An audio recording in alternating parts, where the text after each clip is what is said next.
Brighton are hosting Arsenal at the Amnex Stadium, that is tomorrow, and that game is really going to be up and running, and this is why we're here to bring you the match preview onto the Rokani Media Football. Welcome to this channel. Smash the like button, comment and share, and if at all you're watching us for the very first time, lower right bottom corner, that's the place to be. Smash the subscription button by smashing it, hit the notification bell that will enable you get notified every time we upload a video onto our channel. That is it. But Arsenal is really coming into this game of football when they are topping the Premier League table with 40 points, and they're 5 points clear of Man City, and Man City has 45 points. Arsenal looks like they're up for revenge this time round, because this is one of the teams that really ruined their season by beating them at Emirates moreover last season. I remember that game ended 2-1, and Arsenal really started to see itself fall from clinching the fourth spot of the Premier League to see themselves playing into the Champions League. So Arsenal was in that stature when they really lost, and I think those were the 3 consecutive games they lost against Newcastle, Brighton and Southampton. I think that is the worst run Mikel Arteta has ever had, ever since he really clinched off the season from a 3-game defeat from Brentford, Man City and Chelsea, and then he really went on a very good winning run. Then towards the end of the season, the climax failed him, and obviously Spurs came ahead of them by, I think, 2 points, because Spurs were 2 points ahead of Arsenal by the time last season's league came to an end, meaning that if Arsenal had beaten Brighton, they would have put themselves in a better position to qualify for the Champions League, because Spurs had to win lots of games and to beat Arsenal itself to see to it that they find themselves into the 4th spot to qualify for the Champions League. But Arsenal comes into this game of football with the injuries of Reece Nelson and Gabriel Jesus. That is it. For Zinchenko, he's back. Emily Smith-Rowe is training with the team, but I don't believe he's going to be available for this game of football. I believe in the first week of January he might be fit to play for the Arsenal side, as Mikel Arteta told us. But for Brighton, it's really worst news, because Caicedo got a yellow card in the game they played against Southampton, amounting to 5 yellow cards. Every time you amount or collect 5 yellow cards, you are rigid to play in the next game, and that is like a very huge boost for a side called Arsenal, because if Caicedo is really out of this game, you know what it means, that the midfield battle is at least partially won by Arsenal, because for Arsenal, Thomas Partey is there. Then McAllister would have come in through and did the needful. He's not yet back. I don't know whether he's back or fully fit to participate into the game against Arsenal, and he's expected not to be available according to the sources coming in from that side. So Brighton is not having 2 players that are really going to be out. Who is supposed to come in through? Gilmore, you know him, formerly at Chelsea, formerly at Norwich, and now he's going to play in that midfield area of Brighton. You cannot underestimate him, but when it comes him against Thomas Partey, obviously Thomas Partey has won very many midfield battles from midfielders more experienced and talented than Gilmore. Recently, over the weekend, Arsenal won the midfield battle against West Ham, and West Ham had Paqueta and Declan Rice in that midfield. So I believe that midfield battle is already won, unless otherwise Billy Gilmore comes in with another stretch of a midfield battle in there for you, but I believe it's not going to happen. But one thing you should know about Brighton is that they've conceded just 6 goals this season at home, showing you that they're a good side at home. They've won very many games. They've gone ahead to keep clean sheets at home, but they are facing one of the sides that has gone ahead to keep very many clean sheets away from home. Arsenal has played many games away from home, and they've only conceded in 2 games. The game against Manchester United that ended 3-1 in favor of Manchester United, and the game of Southampton that ended 1-1. But the rest of the games, Arsenal has been keeping clean sheets. Against Crystal Palace, Arsenal kept a clean sheet. Against Bournemouth, Arsenal kept a clean sheet. Against Brentford, Arsenal kept a clean sheet. Against Leeds, Arsenal kept a clean sheet. Against Wolverhampton Wanderers, Arsenal kept a clean sheet. So out of the 7 games they've played away, Arsenal have gone ahead to keep 5 clean sheets. It shows you how good they are when it comes to keeping clean sheets. So that is the simple synopsis I had before we go into the predicted starting 11 of the team called Arsenal, as they're going to go on and really play a side called Brighton. But for Arsenal, the only injuries Arsenal is having, I've already gone ahead to let you know about those injuries, and you very much know about them, that it's Reece Nelson and Gabriel Jesus out. Don't expect them to play a part in tomorrow's game. But Emile Smith-Rowe, we might be shocked for him to make it at the bench because Arsenal looks thin on the bench, but the rest of the players are viable. Zinchenko returns. Tomiyasu trained yesterday very well, putting him in contention to start against a team known as Brighton. But De Zerbi is a very good coach and has put Brighton in a very good situation. Remember him beating teams like Chelsea, drawing with Man City. Did he draw with Man City? Man City ended 3-1, drawing with Liverpool. So he has lots of things to go on and do. One thing I'd forget to talk about is Danny Welbeck. Danny Welbeck is one of those players who was formerly at Arsenal. He has gone ahead to score, is it 4 goals in his last how many games? I'm going to come up with those head-to-head stats by the time I'm going to close this video, or by the time I'll be closing this video. Let's get into the predicted starting 11 of a team called Arsenal. But before we go into that, I would like to let you know of the standings of these teams. When you look at Arsenal, Arsenal are topping the Premier League and they're having 40 points. Brighton is 7th with 24 points, and Brighton last played Southampton and they won that game by 3-1. Who was on target?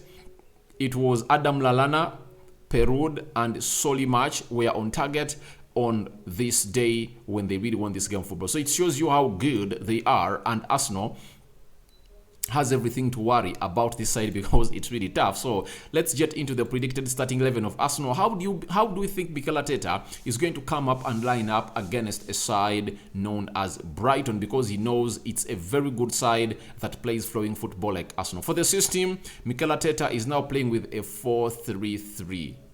That's it. So 4-3-3 is the system he plays, though De Zerbi sometimes plays with 4-2-3-1, 3-4-2-1, 3-5-2. So he keeps on changing game systems according to the game situation. So we don't know which system he's going to come up with, but we expect him to come up and play some beautiful football. And I would like to acknowledge everyone that all give a notice to everyone. This is a game of football you shouldn't miss. If you really want to see total football and tactics, like managers cancelling one another as far as tactics are concerned, this is the game to watch. This is the game to watch, and make sure you really watch it. And now, Arsenal in goal, we expect Aaron Ramsdale to start fully fit. Came up with 2 good saves against West Ham. You don't blame him for the penalty. Reason being, he was not the one who really caused it. So a penalty, it's like a 1% chance for not going in, a 90% chance for going in. So he would have kept a clean sheet on the day, but the penalty came in through, and West Ham never really went in through to threaten him a lot. So he remains in goal for Arsenal, and he retains his position as the #1 choice goalkeeper of Arsenal. For the right back, there is Cedric Soares on his way out to Fulham. Fulham trying to go on and sign him, though there is Leverkusen and is it Villarreal. Those 2 teams really want to get Cedric Soares as the right back. The other right back available is Tomiyasu and Ben White. Tomiyasu trained very well and is returning from injury. So let's wait and see what the man is going to go on and do. But I believe Ben White is retaining that position. And to me, he played his best Arsenal game ever in the game Arsenal won against West Ham. He was really, really flying off that right back. And it made me think, oh, maybe Ben White is supposed to be a right back, because the way he was flowing off that line, it was really great. Cutting into the half spaces, in the wide areas, his operation were really great. And you saw to that equalizer, that pass that he really made. I think the equalizer, yeah, it was the equalizer. The way he really controlled that ball back to Odegaard, and Odegaard went in for a shot that found a well-spaced Bukayo Saka. And Saka went ahead to really finish that ball precisely into the lower bottom corner and sent the goalkeeper in the wrong direction. So I believe Ben White is going to start in the right back. For the left back, Kientien available. Tomiyasu sometimes play that side. Soares can be playing there, but I think he's out of the plans of Mikel Arteta. And Zinchenko has trained and came on and played some 25 minutes as Arsenal beat West Ham by 3-1. So, Kientieni have a match has gone ahead to put in a very good display.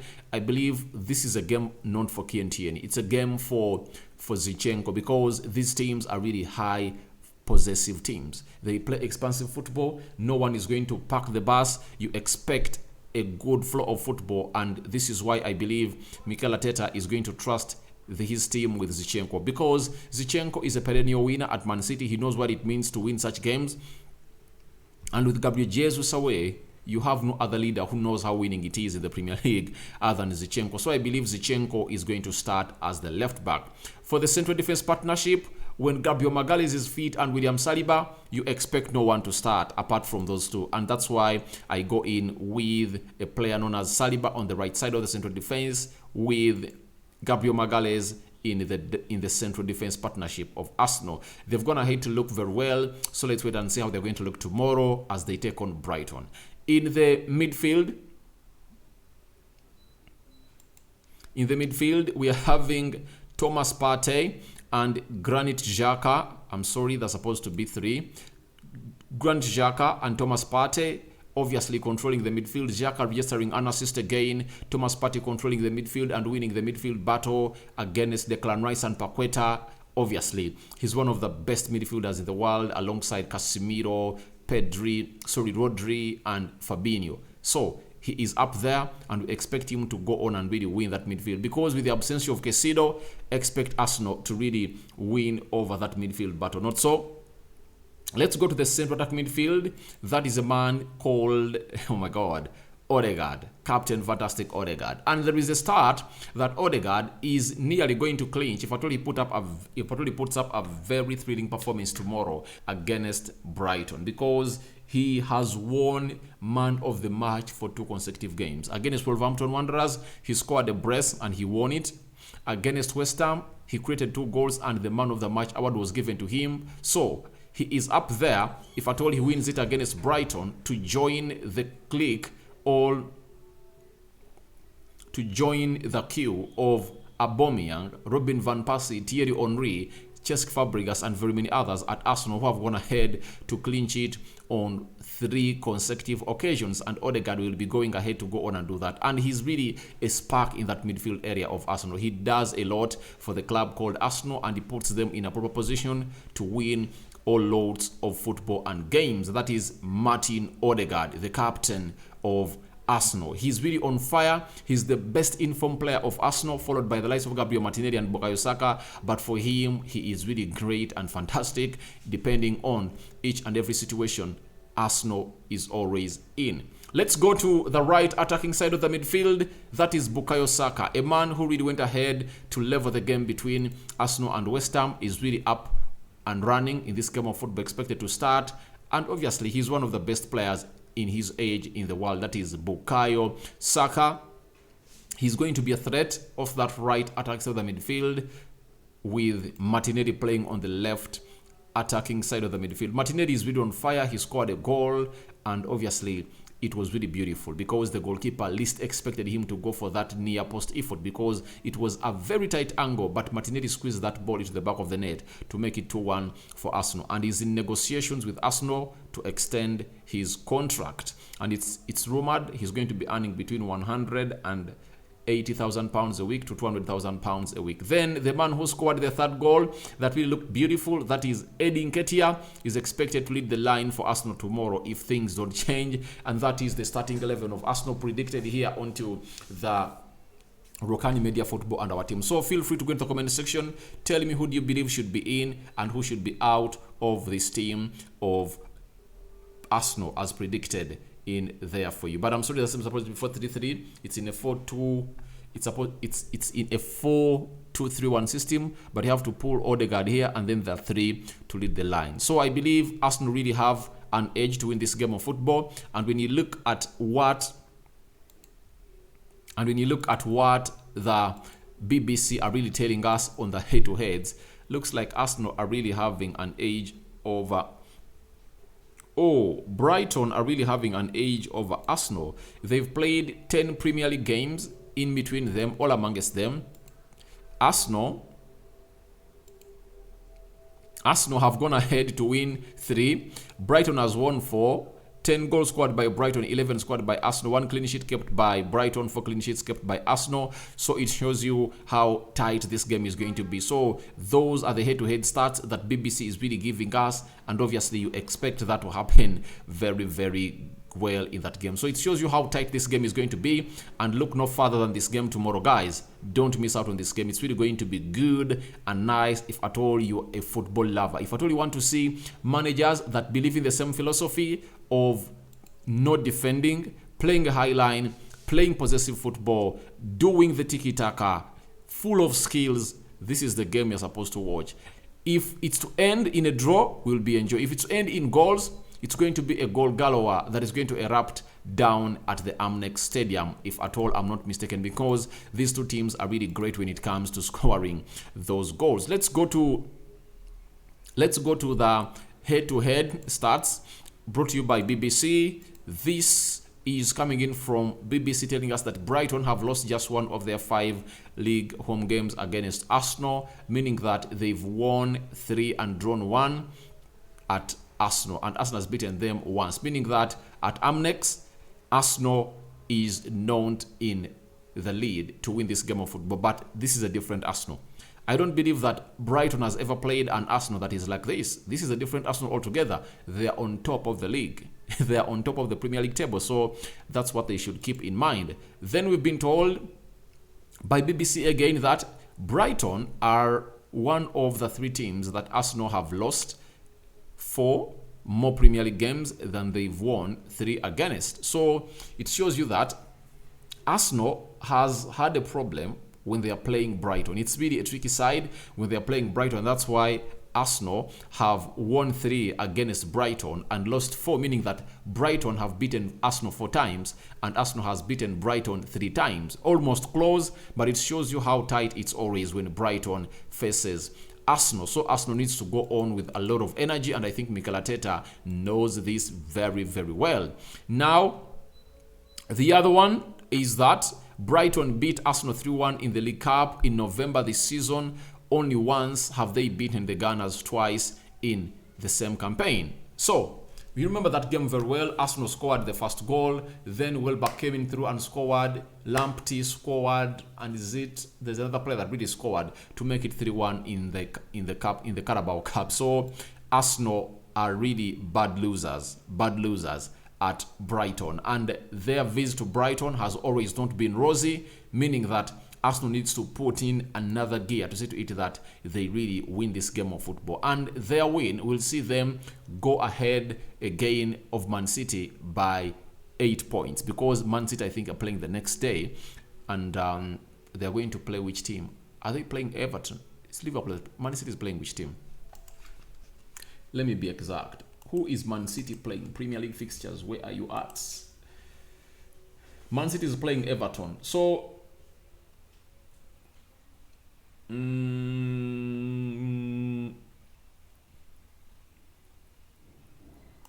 let's see the entire fixture. Let us see the entire fixture. Alright, this time round, it's Man City that plays first. So Arsenal would have already known the result between Man City and Everton. So they'll come in trying to go on and either extend or really narrow it down. So we are waiting to see what's going to happen in that game of football. But Brighton beat Arsenal in the League Cup. That is really shocking, and Arsenal needs to put in a third gear, to put in an extra effort to see to it that they really beat down a team known as Brighton. Danny Welbeck has scored 4 goals in his previous 5 games against Arsenal in all competition. So Danny Welbeck looks like he's one of those that has gone ahead to turn into a very beautiful player under De Zerbi, because he is firing goals in, goals out in every game. So those are the stats coming in from BBC, but a little bit of breakdown. Expect battles between the midfield Thomas Partey, Xhaka, and is it Inthosupian and Billy Gilmore? There is another informed player that the stats are not talking about, that is Adam Lallana looking great into this Derby team, and the likes of Trossard are really a threat, if at all you know what I'm talking about. Trossard is really one of those players that really has gone ahead to hit the ground running, and we expect them to start with Sanchez in goal, Veltman, Dunk, Cowell, and Estupithian. That is the back five. Then Probe and Gilmore in the double pivot. Lallana playing as a central attack midfielder. Then March playing as a right attack midfielder. Then Kitoma playing as a left attack midfielder, and Trossard will lead the line for a side known as Brighton. So they're really playing as a team, and that really costs you a lot if at all you don't go ahead and really show yourself in the best levels of fitness as Arsenal. But I believe Arsenal has everything to win this game of football. They are going to kill it off. They're going to kill it off. First and foremost, they're having a watertight defense that has commanded very many clean sheets away from home, other than conceding many. So I believe it's going to be hard for Brighton to go ahead and really win this game of football, because Arsenal are really going to come up all charged to see to it that they take this win home. So your reactions are welcome in the comment section below. Tell me what you think about the prediction. I think Arsenal is winning this one by 2-0 or 2-1. According to me, they are winning this game of football because they are really an elite side. They are going to create more because Brighton is not a team that is going to sit behind. It's a team that is going to go ahead and really play on the front foot. That gives Arsenal a very good chance of opening them up at their back. Not like West Ham, because West Ham was playing a low block, which failed Arsenal's creativity, but it took them close to 54 minutes to open them up eventually. So for this game, I think Arsenal are really going to be having a very good side to play. And I think Mikel Arteta would like to play against such managers because they are really open. They are really open. And when you look at the quality of players, Arsenal has more quality players than Brighton. And Arsenal is going ahead to win very many games against teams like Brighton. So my prediction is 2-0 Arsenal. 2-0, 2-1 for Arsenal against Brighton, and I don't see Brighton winning this one. Though a shocker might come in through, but I believe it's not near. I think Arsenal's shocker might come in through against Newcastle. I believe Newcastle has some quality players that can match the levels of Arsenal, and they've gone ahead to shock very many teams at the St. James's Park.